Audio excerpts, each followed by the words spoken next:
अगर आप last 3 months में कैट के लिए प्रिपेयर कर रहे हो देन मैंने पहले भी बताया था you should be focusing on the quant section and verbal and DILR की preparation you have to simplify it as much as possible.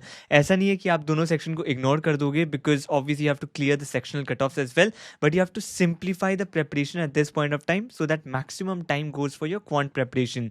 And इस वीडियो में हम डिस्कस करेंगे VARC related complete preparation plan. That is what are the topics you should be preparing for, what are the resources you should be using, what should be your preparation strategy like, and also importantly what are those approaches or those tricks that you can use for your preparation as well as while attempting the paper. So start करते हैं verbal section में कौन से topics होते हैं। First है obviously reading comprehension, there is a para summary after that, then there is para jumbles, then odd one out and then sentence completion. And इनमें से अगर आप देखोगे 16 questions out of the 24 questions come from reading comprehension. Rest of the topics से 8 questions आते हैं, इसलिए it should be very clear where your focus should be. You need to give your entire focus on reading comprehensions. अगर आप reading comprehension में improve कर लेते हो rest of the topics ऐसे भी आपके improve होने लग जाते हैं। And reading comprehension के preparation में मैं 3 phases suggest करता था, reading phase, theory phase and the practice phase. अब जितना time है आपको reading and theory phase as well as the reading and practice phase combine करना पड़ेगा। So reading phase में क्या होता था, you are developing that muscle memory of reading a lot of things. अभी एक जगह पे बैठना and 1 hour कोई चीज़ read करना has got very difficult, इसलिए पहले आपको वो हैबिट फॉर्मेशन में वर्क करना है। That is you sit for 1 hour, you can not get zoned out in the 40 minutes of the verbal section, so that is why you have to develop that habit of reading. अभी मैं suggest करूंगा you read a lot of articles, newspaper, editorials. अभी बहुत ज़्यादा books पढ़ के फ़ायदा नहीं है, as well as don't go for very difficult sources like Aeon essays. अभी वो पढ़ के ज़्यादा फ़ायदा नहीं होगा, रैदर आप आरसीज जब करते हो, आरसीज प्रैक्टिस करते हो, that is also helping you develop your reading habit. उसके साथ साथ आप कुछ आर्टिकल्स, एडिटोरियल्स पढ़ सकते हो न्यूज़पेपर के, वेरी ईजी वंस, बिकॉज आपको you have to get accustomed to different styles of writing. बहुत डिफिकल्ट स्टाइल ऑफ राइटिंग नहीं आता है कैट एग्जाम में, दैट्स व्हाई एऑन एसेज अगर आपके बहुत टाइम है then it's a good source to practice, but at this point of time don't go for that, neither go for books as well. Books काफ़ी एक ही writing style आप बहुत time तक पढ़ते रह जाओगे, rather it's better to read different styles of writing. इसलिए first of all आप आर्टिकल्स, एडिटोरियल्स पढ़ते रहो, एवरी डे 15-20 मिनट्स भी देते हो, that is more than enough. उसके बाद है थ्योरी का फेज। तो थ्योरी फेज में आप एक बुक यूज़ कर सकते हो, जीमैट मैनहट्टन सीरीज बुक अगर आपको यूज़ करना है, दैट इज़ गुड इनफ, आप वो यूज़ कर सकते हो। हावेवर अगर आपको बहुत ज़्यादा थ्योरी में फोकस नहीं करना, दैट्स परफेक्टली फाइन। आप एक काम कर सकते हो, मेरी एक वीडियो है 6 strategies to crack any RC question, so उसमें बेसिकली मैंने वैसे स्ट्रैटेजीज बताए हैं जो आपको यूजफुल रहेंगे टू एलिमिनेट ऑप्शंस। आप वो जाके जस्ट 10-15 मिनट्स का वीडियो है, क्वालिटी इतनी अच्छी नहीं है because it was shot long back, so आप वो वीडियो देख सकते हो, अकेडमिक वीडियो जैसा देख लेना उसको, एंड उसके बाद आप आरसीज करने शुरू कर सकते हो।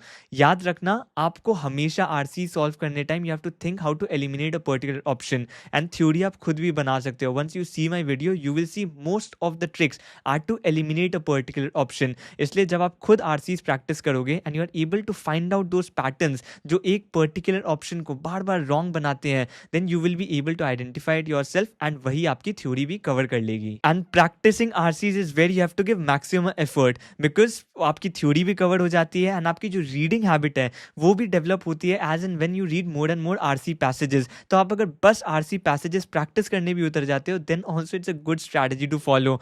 एवरी डे मैं यूजली जब सजेस्ट करता हूँ कि आप 3 आवर्स क्वांट को दो and 3 hours you give either to verbal और to LRDI on a particular day. So अगर आप 3 आवर्स देते हो वर्बल सेक्शन में, आई वुड सजेस्ट यू आप सॉल्व कर सकते हो अराउंड 6 सेट्स आप सॉल्व कर सकते हो। If you get a little bit mature in reading comprehension then probably you can expand and extend it to 8 sets as well, but आप 6 sets every day try करो solve करने का, that will immensely develop your reading habit as well as आप solve करोगे तो obviously आपकी theory भी develop हो रही है and it will improve your accuracy as well. And आपको प्रैक्टिस करना कहाँ से है, अगर आप सेल्फ प्रिपरेशन कर रहे हो, आप कोचिंग में एनरोल नहीं हो, then also there are lot of free resources that you can use. For example मेरे पोर्टल में MBA सर्कल में there are lot of RCs that have been uploaded, more than 100 RCs definitely there would be there. Level 1 अगर आप करोगे तो बहुत easy RCs होते हैं so that you get a hang of it. उसके बाद लेवल 2 में there are many CAT level RCs and above CAT level RCs as well. बहुत long passages that you will find difficult to read as well, तो आप वहाँ से बहुत सारे RCs above CAT level and at CAT level दोनों practice कर सकते हो। एट द सेम टाइम आपको past year papers, past year CAT के क्वेश्चन डेफिनेटली सॉल्व करने हैं, because that is the best source to practice any reading comprehension. And अगर आप प्रीवियस ईयर के CAT questions, CAT reading comprehension practice करना चाहते हो, देन मैं आपको एक बुक सजेस्ट कर सकता हूँ। ओसवाल बुक्स का प्रीवियस 25 ईयर सॉल्व पेपर है, एंड इस पर्टिकुलर बुक में आपको प्रीवियस 25 ईयर्स के क्वेश्चन मिल जाएंगे segregated topic wise, and not only for verbal के लिए, DILR के लिए, क्वांट के तीनों सेक्शन के लिए इसमें पर्टिकुलर क्वेश्चंस प्रेजेंट है। So you can just buy one book for all the sections and you need not buy separate book for 3 sections. तो आप ये बुक से फॉलो कर सकते हो रीडिंग कॉम्प्रिहेंशन जितने भी आए हैं प्रीवियस 25 ईयर्स में, आप सारे रीडिंग कॉम्प्रिहेंशन सॉल्व करो, because I can tell you previous year CAT question is definitely the best source of practice, and not only for RCs, for DILR sets as well. Previous year के questions are the best source, especially those that have come after 2016 for DILR especially. Quant के लिए भी the best sources are the questions that have appeared in the previous year. So previous year CAT questions तो आपको definitely solve करने ही है, and you can use this book for the same. And इस particular book में you will find theory as well, and काफी सारे mind maps and revision notes and shortcuts kind of mentioned है इस book में. So अगर आप इस book को quick preparation के लिए भी यूज करना चाहते हो, then also it's completely fine, आप जा सकते हो, आप काफी सारे ऐसे स्मार्ट हैक्स एंड नोट्स जो है वो पढ़ सकते हो, and then you can start solving the questions, and obviously along with the questions explanation present है इस बुक में। So first I will suggest you solve the entire set या फिर solve the entire reading comprehension, उसके बाद आप उनके answers match करो, and once you get the questions correct और you get the questions wrong, उसके बाद जाके एक्सप्लेनेशन चेक करो and try to match what was you thinking and what is mentioned in the explanation, because that will help you match the entire logic. हो सकता है आपने right answer mark कर दिया बट आपका लॉजिक गलत था, so that will definitely, the explanations will definitely help you improve further. So अगर आप ये बुक परचेज करना चाहते हो, मैं लिंक डिस्क्रिप्शन में as well as pin comment में ऐड कर दूंगा, and you can buy it from there. And अब आगे चलते हैं कि अपार्ट फ्रॉम रीडिंग कॉम्प्रिहेंशन क्या आपको बाकी के टॉपिक्स इग्नोर कर देने चाहिए। So the simple answer is आप कंप्लीटली इग्नोर तो नहीं करोगे, but yes you would not prepare it with the same intensity. बाकी जो पैरा समरी होती है एंड काफी सेंटेंस कंप्लीशन होती है, आप through sectionals and mocks practice कर सकते हो। You need not study that separately, because reading comprehension से आपको बेसिक रीडिंग की हैबिट हो चुकी है, and that will also develop your idea for para summaries too. Para jumbles and odd one out, yes उसमें थोड़ी सी डिफरेंट थ्योरी लग सकती है, बट उसके लिए भी एक वीडियो है, again I had recorded that long back, quality इतनी अच्छी नहीं है, but definitely the audio is crisp and clear.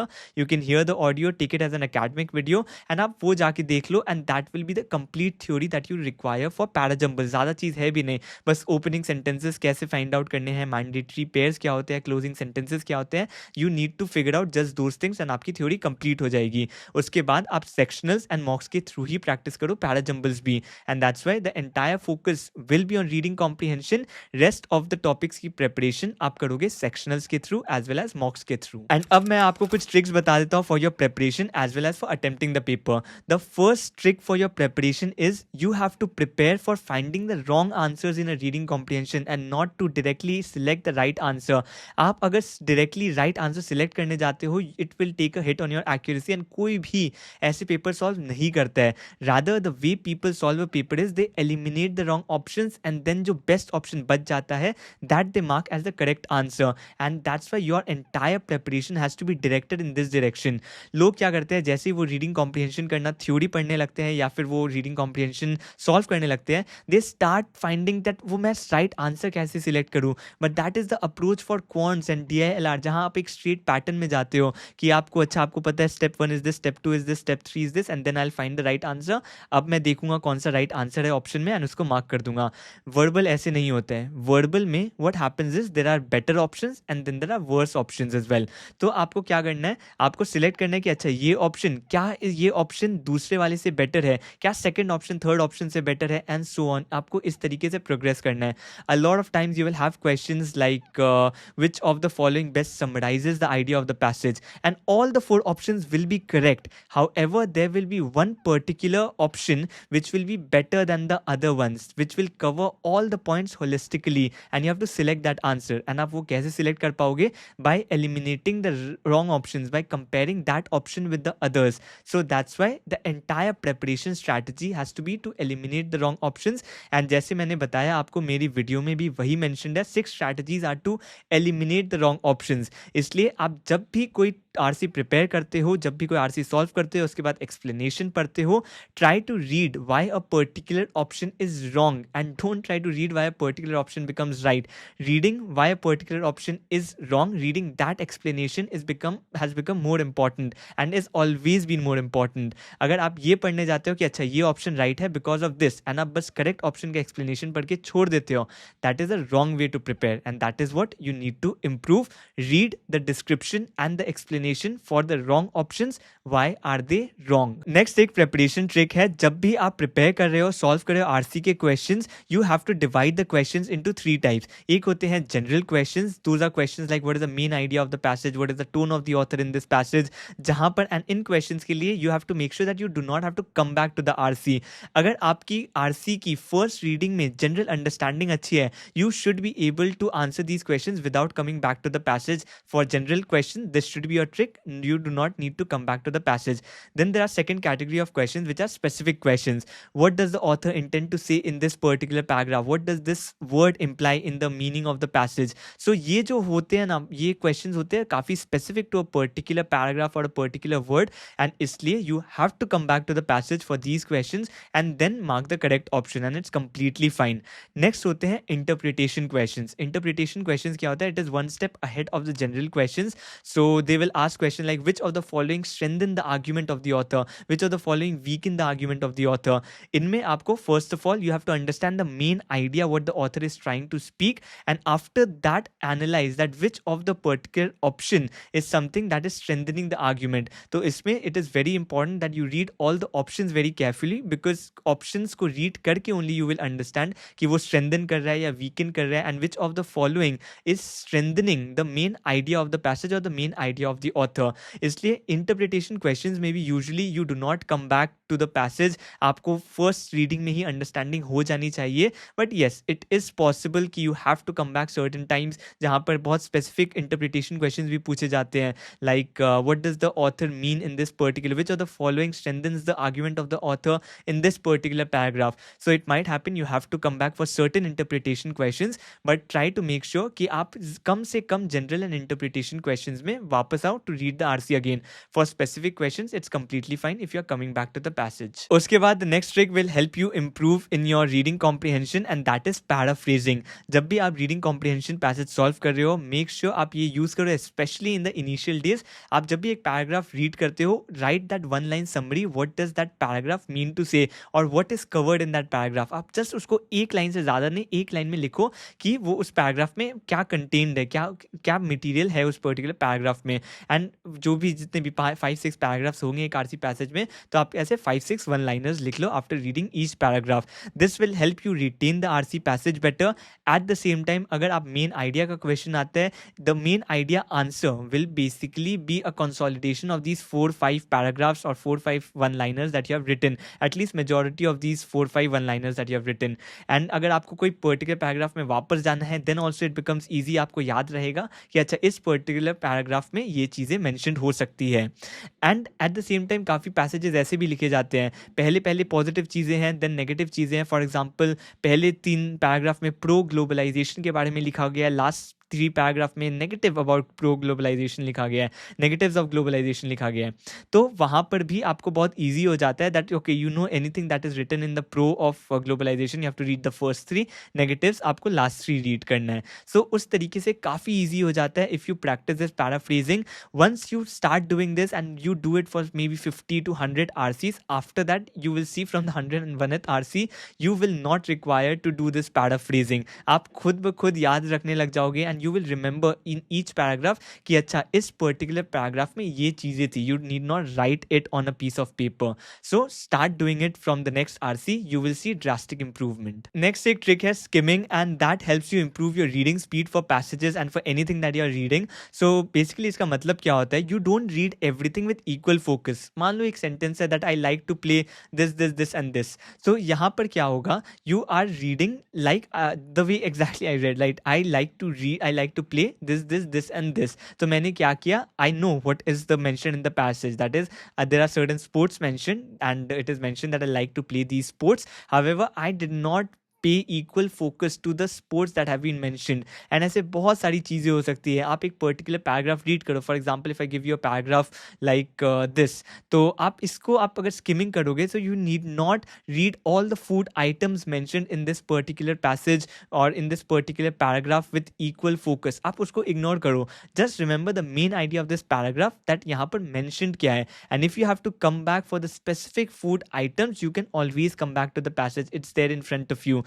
However, आप अगर पहले से ही सब चीज़ें equal focus से याद करने लग जाते हो कि अच्छा ये चीज़ें mentioned है, then it does not make sense. That's why you have to adopt this practice of skimming and you have to develop this habit कि क्या चीज़ें important है read करना, क्या चीज़ें important नहीं है, so that the understanding of the paragraph is the same even without reading those words. Next, while attempting an RC passage, a lot of people get confused how to select the right RCs to attempt. But यहाँ पर मैं आपको suggest करूँगा, and काफ़ी लोग डर जाते हैं कि philosophy का पैसेज आ गया या फिर कुछ साइकोलॉजी रिलेटेड पैसेज आ गया तो मैं उसको इग्नोर कर दूंगा because it is very difficult. However, let me tell you, do not form this kind of a bias, because जो चीज़ एक आरसी को डिफिकल्ट बनाती है that is not the topic but that is the writing style. अगर philosophy का passage है, philosophy topic है पैसेज का, however it is written in a very simple language, then वो पैसेज भी ईजी बन जाती है.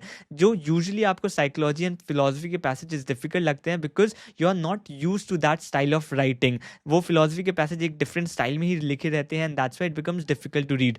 इसलिए मैं क्या सजेस्ट करूंगा, आप जब भी कोई आरसी पैसेज सॉल्व करने जा रहे हो, read the first 2-3 lines. If you think that the writing style is something which you will prefer, वो आपको वापस नहीं रीड करना पड़ रहा है the first 2-3 lines to understand it properly, then go ahead and solve the entire RC. But अगर आपको लगता है नो, इट इज आपका टॉपिक भी अलाइन नहीं है, at the same time writing style as well is such that you have to go back and read that 2 or 3 lines again to understand it in complete details, then yes, then that is something which might create trouble for you.